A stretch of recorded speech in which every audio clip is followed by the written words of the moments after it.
Hi, welcome to my channel.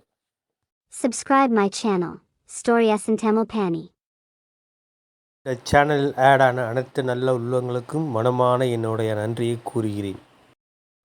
நமது channel add ஆகி எங்களுக்கு ஊக்கம் அளிக்க வேண்டும். காதல் செய். மதுரையின் பழைய தெருக்களில் ஒன்றில் கண்ணனும் மீராவும் வாழ்ந்தனர். கண்ணன் ஒரு கலை மாணவன், மீரா ஒரு இளம் கவிஞர். இருவருக்கும் கலை மீது ஆழ்ந்த பற்று இருந்தது. ஆனால் இதுவரை தங்கள் உள்ளங்களில் மூழ்கிற காதலை ஒருவரிடம் மற்றொருவர் பகிரவில்லை. ஒரு மாலை வேளையில் மதுரையின் பழமை வாய்ந்த மீனாட்சி அம்மன் கோவிலின் அருகில் உள்ள ஒரு சிறிய கலை கண்காட்சியில் கண்ணன் தனது ஓவியங்களை காட்சிப்படுத்தினான். மீரா அந்த கண்காட்சிக்கு வந்திருந்தாள். கண்ணனின் ஓவியங்களில் ஒன்று மீராவை மிகவும் ஈர்த்தது. அந்த ஓவியம் ஒரு இளம்பெண்ணின் கனவுகளை வரைந்திருந்தது. அது மீராவின் கவிதைகளைப் போலவே ஆழமாக இருந்தது. மீரா கண்ணனிடம் அந்த ஓவியம் பற்றி கேட்டாள்.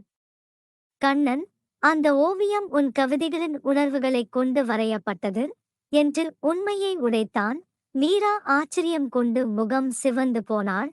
இருவருக்கும் தங்கள் உள்ளங்களில் முளைத்திருந்த காதலை அறியாமலேயே பிறரிடம் வெளிப்படுத்திவிட்டனர்.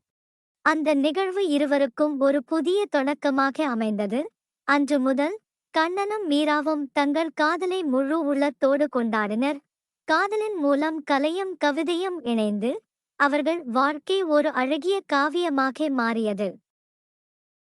இந்த சேனலில் ஆட் ஆன அனைத்து நல்ல உள்ளங்களுக்கும் மனமான என்னுடைய நன்றியை கூறுகிறேன். நமது சேனல் ஆட் ஆகி எங்களுக்கு ஊக்கம் அளிக்க வேண்டும். லைக் போட்ட அனைத்து உள்ளங்களுக்கும் மனமான நன்றி. Hi, welcome to my channel. Subscribe my channel, Story S in Tamil Pani.